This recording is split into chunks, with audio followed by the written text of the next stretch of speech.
All right, ladies and gentlemen, Jason Hetland here with ForTheRide.com and the Rodeo Roundup. Backstage at second stage of Cowboy Christmas with the legendary world champ bull rider, Gary Leffew. Gary, thanks for stopping by today. Hey, it's my pleasure. Man, what a great time at the NFR. You know, we talk about the legendary buck and ball that you and Donnie Gay do over at the Gold Coast, but it's only been here 3 years because you used to do it at the Cow Palace. So tell us a little bit about that. Well, we started as a masquerade ball about 38 years ago over there at the Cow Palace, and 1974, whatever that was. And in fact, they put a picture of Donnie on his show last night with dressed up as little Lord Fauntleroy. You know, so anyway, we used to get 5,000-6,000 people a night over there, and they just had more fun. But San Francisco just that whole thing kind of died over there. You know, I sold it to the Cow Palace, and they let it die. So I told Dan Stark 3 years ago, I said, we should bring it over here, you know, and I said, it's already got a reputation, we'll build on it. And so we brought in Justin McBride. He already had that great name, and people wanted to come see him, and legends showed up to watch his show, and so it really got us off to a good start.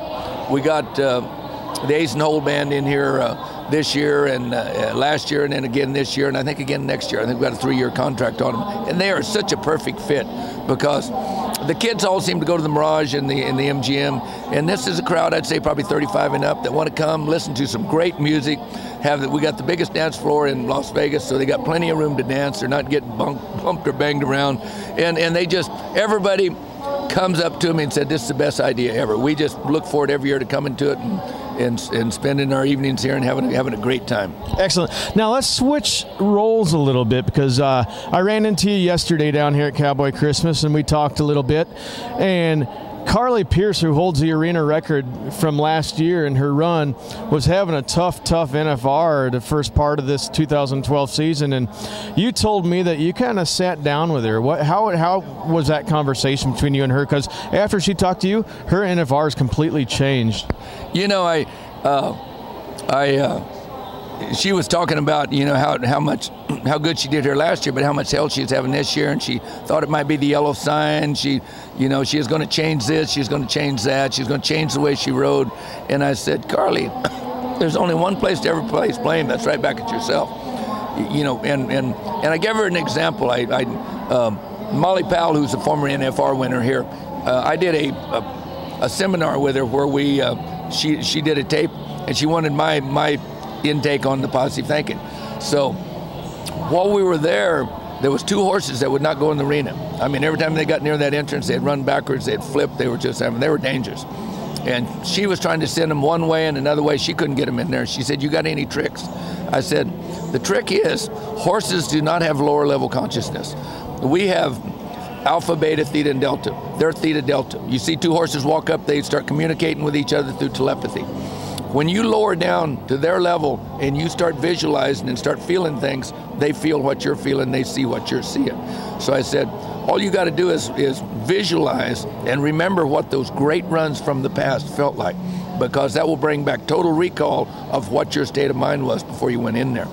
And she was totally pumped when she left. She won the go-around that night. Second the next night, was winning it right to the last rider, and she got beat by 1/10 of a second last night. So 1 first and 2 seconds after a disastrous start is pretty damn good to show, you know, what the mindset can do for you. Definitely, you know, and the last real quick question, because I know you're really, really busy. You know, you run bull riding schools and in counterpart with Rob Smets and the bullfighting schools, but when they come to your schools, they not only learn about how to fundamentally correctly ride a bull, but you talk to them about the power of persuasion and the groups of people they hang out with and how to actually hold themselves together. So that's a huge thing. Talk a little bit about that and about how they can find out more about your schools. Well, me and Rob both are, you know, big components that you become who you run with. You know, if you run with dogs, you're going to get fleas. You know, you run with eagles, you're going to learn to fly. You know, so you have to leave a lot of your old friends behind that don't think on a more progressive level. There was a great book years ago called Jonathan Living Seagull, and he went out and started doing aeronautics, and that wasn't conducive with the seagull life, and they kicked him out of the flock because, you know, Rob says, you know, when he went crabbing, he said only you had to worry about one crab. He'd crawl out of there. As soon as you throwed another one in there and he tried to crawl out, the other one would pull him back. And that's what people do to you. They keep pulling you back down to their level. So if you're going to be a winner, pick out some people that are already winners and start running with them, start acting like them. And there's an old saying says, fake it until you make it, and that's, and we have built our success on role modeling the legends. I break them down, show them exactly how they ride, and more importantly, the mental attitude that they portray. And we've turned out 12 world champions. Two of our kids just turned 19 and win the PBR World Finals. I mean, we've got titles in from junior rodeo up. We was in Australia this summer for a month, or actually 2 weeks. I went to New Zealand. But they told me there's 12 champions out of that bunch since then, so we really make a difference in these kids' lives. Fantastic. And how do they find out more about your schools if they're interested in coming down to one? Well, they want to go to LeffewBullRiding.com, or go on my Facebook, which is Leffew Bull Riding World. Well, no, Leffew Bull Riding World is my website. Gary Leffew Bull Riders Only is my Facebook. A lot of guys come on there or you just punch in Gary Leffew and it'll come to all that stuff, But they can sign up with us. My website tells where we're going to be because we go all over the country. I think we're going to Philadelphia, Mississippi from here, and then we go to Chicago, the Windy City, and so we got some good winter rodeos, as well as I have 4 7-day schools at home, one a month this winter. So guys that really want to get to that next level, they come spend some more time with us.